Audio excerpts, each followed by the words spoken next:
انقلبت السفيرة السعودية في الولايات المتحدة الأميرة ريما بنت بندر على ولي العهد السعودي الأمير محمد بن سلمان، وقررت تقديم شكوى رسمية للملك سلمان بن عبد العزيز، وذلك بعد تجاوزات ولي العهد غير المسبوقة والتهديدات المستمرة التي تتلقاها بشأن عملها في العاصمة الأمريكية واشنطن، وطلبه منها تنفيذ أوامر خارجة عن مهامها كسفيرة للمملكة العربية السعودية في أمريكا، الأمر الذي عرضها للإحراج والفشل أكثر من مرة، إلى جانب التوبيخ من قبل وزارة الخارجية الأمريكية وإدارة رئيس جو بايدن. وفي هذا السياق قالت صحيفة واشنطن بوست الأمريكية إن السفيرة السعودية في واشنطن ريما بنت بندر قدمت شكوى رسمية للملك سلمان ضد ولي العهد بسبب تكرار إهانته لها، خصوصا عقب ظهور سعد الجبر الأخير في قناة أمريكية واتهامه لها بالتقصير في أداء عملها. وأشارت الصحيفة إلى أن الأميرة ريما بنت بندر ضاقت ذرعا من محاولات ولي العهد السعودي استخدامها لتحقيق أهدافه الخاصة، كما أنها ترفض استمرار محاولات ابن سلمان تنفيذ أجندته الخاصة وتمريرها على الإدارة الأمريكية عبر القرارات التي تصل للسفارة السعودية في واشنطن. وأوضحت السفيرة الأمريكية نقلا عن مصادر سعودية مطلعة لم تسمها أن الملك سلمان وعد ريما بالعمل على وضع حد لتصرفات ابن سلمان، وطلب منها القيام بعملها على الوجه الأكمل، خصوصا في ظل الظروف الصعبة الحالية التي تواجه ولي العهد. وشددت الصحيفة على أن الأميرة السعودية حذرت الملك سلمان في رسالتها من إمكانية تقديم استقالتها والاعتذار عن تولي المنصب في حال استمر ولي العهد السعودي في مضايقتها والتدخل في طبيعة عملها، خاصة وأنها تتعرض للإهانات الرسمية والإعلامية في أمريكا، الأمر الذي يمثل إحراجا للمملكة التي هي الممثل الشخصي لها وللملك سلمان. وفي وقت سابق نشرت صحيفة الجارديان تقريرا لمراسلتها في واشنطن ستيفاني كيرتشاغسنر قالت إن سياسة الرئيس جو بايدن نحو السعودية يحوم حولها ظل ولي العهد السعودي محمد بن سلمان، وأشارت إلى تصريحات رئيس بايدن الأخيرة ردا على سؤال حول زيادة أسعار الوقود وإن كانت ستنخفض في وقت قريب، حيث قدم إجابة غامضة ومشفرة ألقى فيها مسؤولية ارتفاع الوقود في محطات البنزين على العلاقات المتوترة مع السعودية. وقال بايدن إن أسعار النفط مرتفعة لأن دول الشرق الأوسط المنتجة للنفط ليست مستعدة لزيادة إمدادات النفط، وهذا يحدث كما اقترح بايدن هو رد انتقامي لقراره عدم التحدث أو الاعتراف بولي العهد السعودي كنظير له.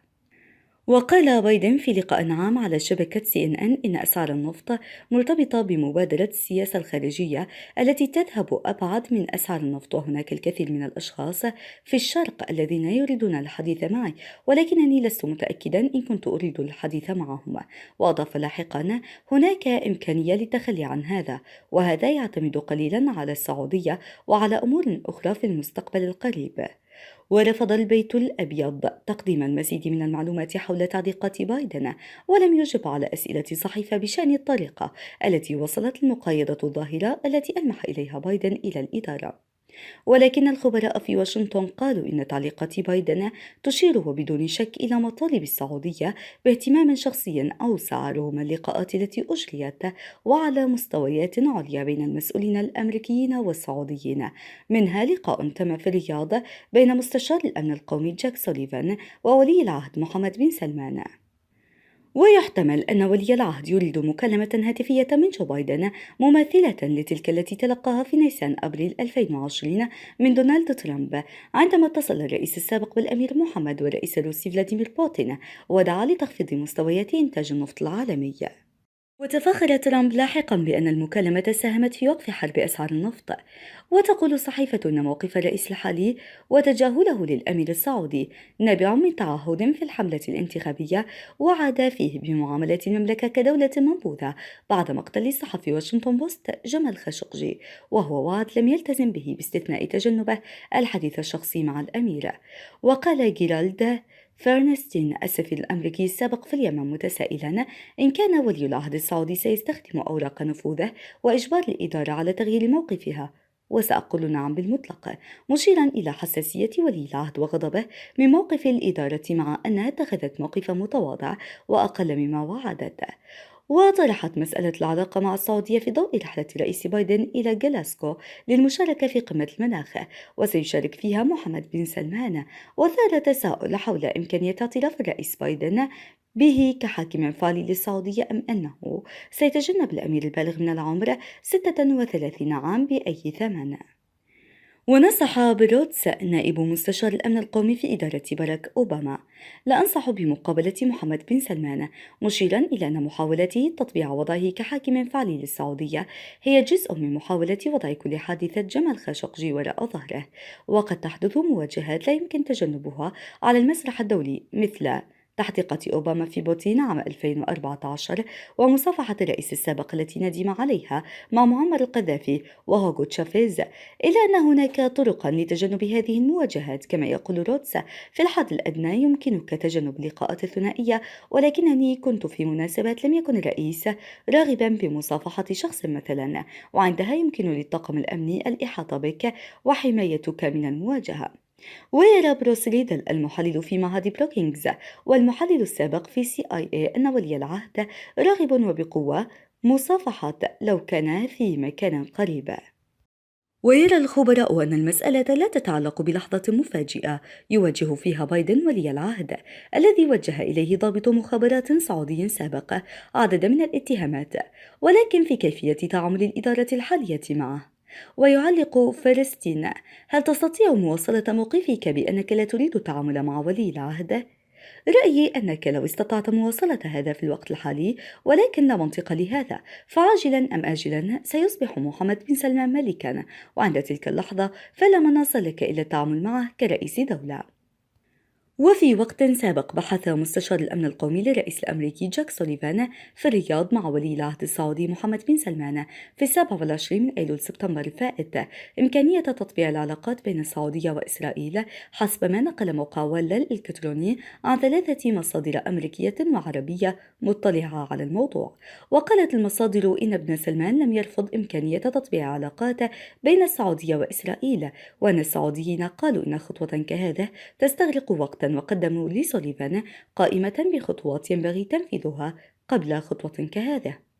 وقسم من هذه الخطوات تتعلق بتحسين العلاقات بين الولايات المتحدة والسعودية، وذلك في أعقاب فتور هذه العلاقات منذ بداية ولاية إدارة جو بايدن على خلفية انتهاكات حقوق الإنسان، وفي مقدمتها اغتيال الصحفي السعودي جمال خاشقجي بسبب انتقادات وجهها إلى ابن سلمان.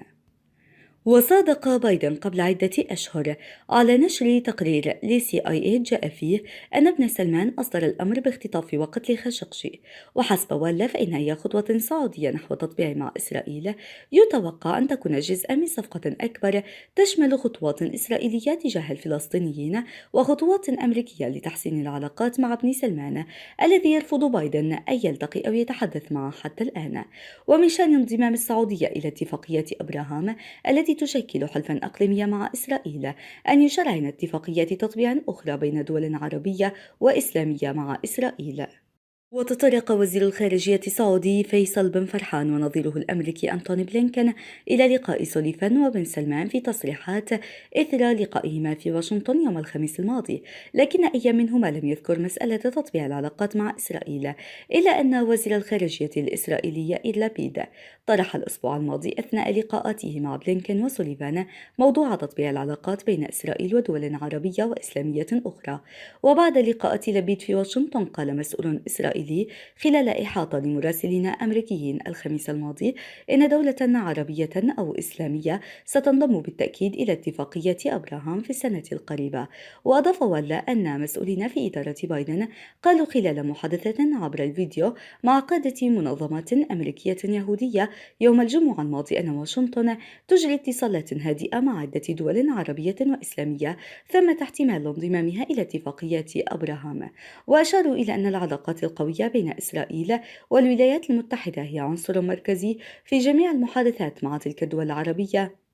والإسلامية. يشار إلى أن السعودية أيدت اتفاقية تطبيع العلاقات والتحالف بين إسرائيل والإمارات،